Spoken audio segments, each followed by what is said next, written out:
ഞാനൊരു ഔഷധസസ്യത്തെപ്പറ്റി പറയാം. നമ്മൾ ഈ ചർമ്മരോഗത്തിന് പറ്റിയ ഒരു കസ്തൂരി മഞ്ഞൾ എന്ന് ഇതിനെപ്പറ്റി പറയും. ഇതാണ് കസ്തൂരി മഞ്ഞൾ, കണ്ടോ. അപ്പോൾ ഈ കസ്തൂരി മഞ്ഞൾ മഞ്ഞക്കൂവ എന്ന പേരിലൊക്കെയാണ് അറിയപ്പെടുന്നത്. ശാസ്ത്രനാമം കുർക്കുമിൻ അരോമാറ്റിക് സാലിഷ് എന്നാണ് പേര്. സംസ്കൃതത്തിൽ കർപ്പൂരഹരിദ്ര, വനഹരിദ്ര എന്നൊക്കെ പറയും. ഹിന്ദിയിൽ ജംഗിൾ ഹിൽദി എന്നൊക്കെ പറയും. ഇംഗ്ലീഷ് യെല്ലോ സെഡറി, വൈൽഡ് ടെർമറിക് എന്നൊക്കെ പറയും.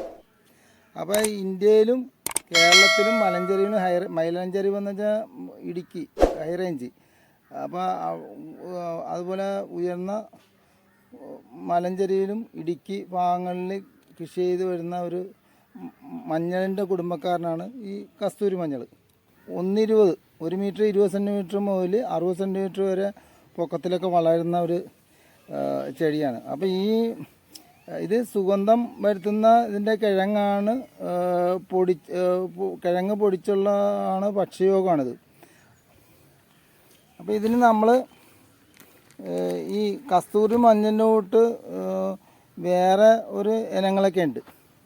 ഇതും കസ്തൂരി മഞ്ഞളിൻ്റെ കൂട്ട് പൂവൊക്കെ ഇട്ടിരിക്കണം. ഇതും കസ്തൂരി മഞ്ഞളാണ്. ഇത് കസ്തൂരി മഞ്ഞളല്ല, ഇത് വെള്ളക്കൂവയെന്ന് പറയും. വേണ്ട, വെള്ളക്കൂവ വേണ്ട, കാണിച്ചു തരാം.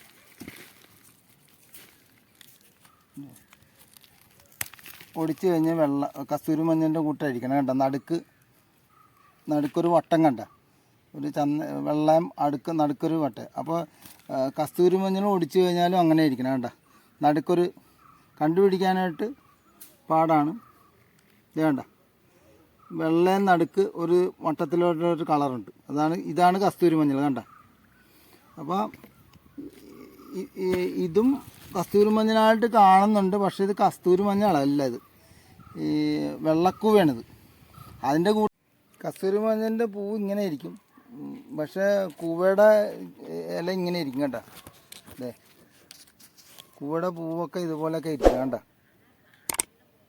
കണ്ട, വ്യത്യാസമുണ്ട്. ഇതിൻ്റെ എന്തെങ്കിലും പൂവെന്ന് പറയുമ്പോൾ വലുതാണ്. അതെ, വലുത്, കണ്ട. ഇതിൻ്റെ എന്ന് പറയുമ്പോൾ ഇത്തിരി അടുപ്പിച്ച് മഞ്ഞപ്പൂ പോലെയൊക്കെ തന്നെയുണ്ട്, വ്യത്യാസമുണ്ട്. മഞ്ഞപ്പൂവിൻ്റെ അവിടെ ഒരു ചുമപ്പ് കളറായി, പൂവിൻ്റെ ഇടയിൽ ചുമപ്പ് കളർ പോകുന്നുണ്ട്. ഇത് കണ്ട, ഇതേ സൈഡിൽ കണ്ട, ഇതാണ് വെള്ളക്കൂവയുടെ പൂവ്, പക്ഷെ വ്യത്യസ്തമാണ്. കണ്ട, ഇതാണ് കസ്തൂരി മഞ്ഞൾ.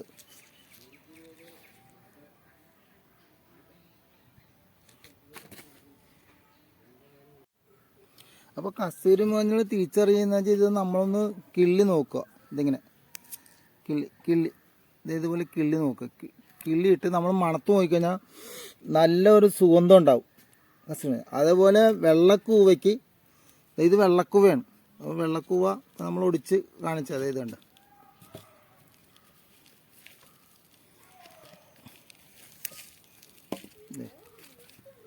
വെള്ളക്കൂവ കസ്തൂരി മഞ്ഞളിൻ്റെ ഉണ്ട്. അതും ഈ കസ്തൂരി മഞ്ഞളിൻ്റെ ഒരു വട്ടത്തിലുള്ള ഒരു ഇതുണ്ട്.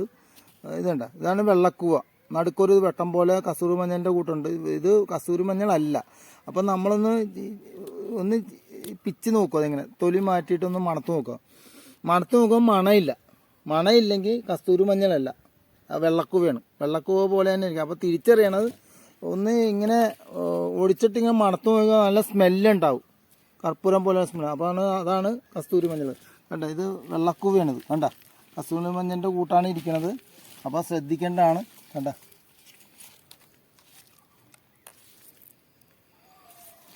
അതാണ് സംഭവം. പിന്നെ പിന്നെ നമ്മൾ അറിയാതെ മഞ്ഞളിൻ്റെ ഇല ഇതാണ്, മഞ്ഞളിൻ്റെ എന്നും പറഞ്ഞിരിക്കും. അപ്പോൾ മഞ്ഞളിൻ്റെ കളറുണ്ടാവും. ഇതുണ്ട, ഇത് മഞ്ഞളാണ്. കണ്ട, ഇതും കസ്തൂരി മഞ്ഞളാണ് നമ്മൾ ചിലവരെടുക്കുന്നത്. ഇത് മഞ്ഞളാണ്. ഇതും ശ്രദ്ധിക്കണം. കണ്ട, മഞ്ഞ കളറാണ്. പിന്നെ വേറെ ഒരെണ്ണം കൂടിയുണ്ട്, മഞ്ഞക്കൂവ എന്ന് പറയുന്ന സംഭവമുണ്ട്. ഇതും മഞ്ഞക്കൂവയാണ്, മഞ്ഞ കളർ വന്നുകൊണ്ടിരിക്കുന്നത്. കസ്തൂരി മഞ്ഞളിൻ്റെ കൂട്ട് തന്നെയാണ് ഇരിക്കുന്നത്. അപ്പോൾ അതിനൊരു പ്രത്യേക മണമാണ്. അപ്പോൾ അതും കസ്തൂരി മഞ്ഞളിൻ്റെ കൂട്ട് ഇരിക്കണത്. ഇത് മഞ്ഞക്കൂവ എന്ന് പറയും. അപ്പം നേരത്തെ കാണിച്ച വെള്ളക്കൂവ, അതായത് കണ്ട, വെളുത്ത കളറ്. ഇത് മഞ്ഞക്കൂവ.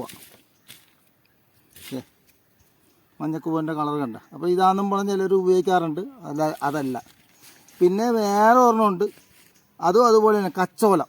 ഇതുണ്ട് കച്ചോലം ഇങ്ങനെ ഇരിക്കണത്, ഇതുണ്ട് കച്ചോലം കണ്ട.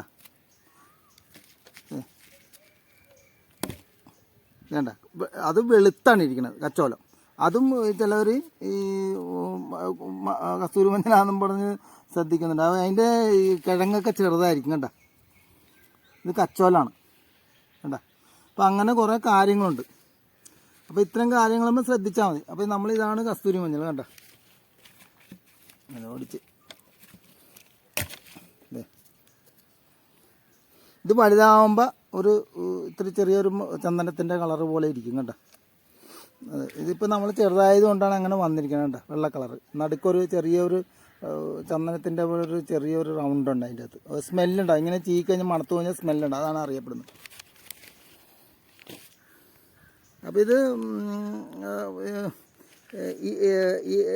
ഇതിൻ്റെ ഇല ഈ കസ്തൂരി മഞ്ഞളിൻ്റെ ഇല ഞെടിയ ഒരു സുഗന്ധം വരും, അതാണ്. അപ്പോൾ ഇവയുടെ ഗുണങ്ങളെന്ന് പറയുന്നത് രക്തശുദ്ധീകരിക്കാൻ കഴിയുന്നതാണ്. പിന്നെ കുർക്കുമിൻ എന്നൊരു വസ്തു ഈ ചർമ്മത്തിനായിട്ട് വേണ്ടിയിട്ട് അടങ്ങിയിട്ടുണ്ട്. ചർമ്മരോഗങ്ങൾക്ക് ഈ കുർക്കുമിൻ അടങ്ങിയതുകൊണ്ടാണ് ചർമ്മരോഗത്തിന് നല്ലതാകുന്നത്. അപ്പോൾ പിന്നെ കുഷ്ഠത്തിന് നല്ലതാണ്. പിന്നെ കൂടാതെ മുഖകാന്തി വർദ്ധിപ്പിക്കാനായിട്ടൊക്കെ ഉപയോഗിക്കുന്നു. ചുമ, ശ്വാസകോശ രോഗങ്ങൾ ഇല്ലാതാക്കാനുള്ള കഴിവുണ്ട്.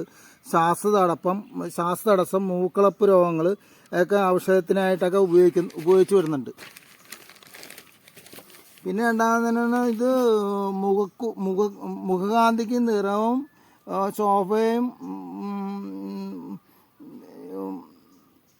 ലഭിക്കാൻ വേണ്ടി തേങ്ങാപ്പാലും പശുവും പാലിലും കസ്തൂരി അരച്ച് കലക്കി തേനും കുങ്കുമ പൂവും കൂടി ചേർത്ത് ചാലിച്ച് ദിവസം തേക്കുവാണെങ്കിൽ മുഖത്തിന് നിറം കിട്ടുന്നതാണ്. പിന്നെ പണ്ട് കാലങ്ങളിലും കസ്തൂരി മഞ്ഞൾ തേച്ച് കുട്ടികളെ കുളിപ്പിക്കാറുണ്ടായിരുന്നു. അതുകൊണ്ട് രോഗാണുക്കളെ ഇല്ലാതാക്കാനും തൊലിയെ രക്ഷിക്കാനും ആയിട്ടൊക്കെ അങ്ങനെ ഒരു പ്രയോജനമുണ്ട്. പിന്നെ വിഷജന്തുക്കൾ കടിച്ചു കഴിഞ്ഞാൽ വിഷാംശം മാറാനായിട്ട് കസ്തൂരി മഞ്ഞൾ അരച്ചിടാറുണ്ടായിരുന്നു. അപ്പോൾ അതരച്ചിട്ട് മികച്ചതാണ്. പിന്നെ കസ്തൂരി മഞ്ഞൾ പനിനീരിൽ അരച്ച് വെയിലത്ത് വെച്ച് ചൂടാക്കിയ ശേഷം പതിവായി മുഖത്ത് തേച്ച് പുരട്ടിയാൽ മൂക്കുരു മാറും. അത് ഒരാഴ്ച വരെ അങ്ങനെ ചെയ്താൽ മാറുമെന്നാണ് പറയുന്നത്. പിന്നെ ഈ കസ്തൂരി മഞ്ഞൾ നട്ട് കഴിഞ്ഞാൽ 7 ദിവസം കഴിയുമ്പോൾ ഇലകളെല്ലാം പോകും. അപ്പോൾ അത് കഴിഞ്ഞാണ് അത് നമ്മൾ പറിച്ചെടുക്കേണ്ടത്. ആ സമയത്തൊക്കെ എല്ലാം കിഴങ്ങുകളൊക്കെ ശേഖരിക്കാം. അപ്പോൾ പുഴുങ്ങി ഉണക്കിയ കസ്തൂരി മഞ്ഞളിന് വിലയില്ല. അപ്പോൾ ഇത് 4-5 ദിവസം വെയിലത്തിട്ട് ഉണക്കുകയാണെങ്കിൽ അതിന് നല്ല വില കിട്ടും. പിന്നെ കസ്തൂരി മഞ്ഞൾ മാറ്റി തൈലമൊക്കെ എടുക്കാറുണ്ട്. അപ്പോൾ അതിനും വിലകളാണ്. അപ്പോൾ ഇങ്ങനെയുള്ള വീഡിയോകൾ നമ്മൾ തുടർന്ന് കാണാനായിട്ട് നമ്മുടെ വീഡിയോ വാച്ച് ചെയ്യുക. അപ്പോൾ ഈ അത്ഭുത മഞ്ഞൾ കുടുംബത്തിൽപ്പെട്ട ഈ കസ്തൂരി മഞ്ഞൾ നമ്മുടെ വീട്ടിൽ അത്യാവശ്യമായിട്ട് വച്ച് വളർത്തി സംരക്ഷിക്കേണ്ടതാണ്. എല്ലാവർക്കും നന്ദി.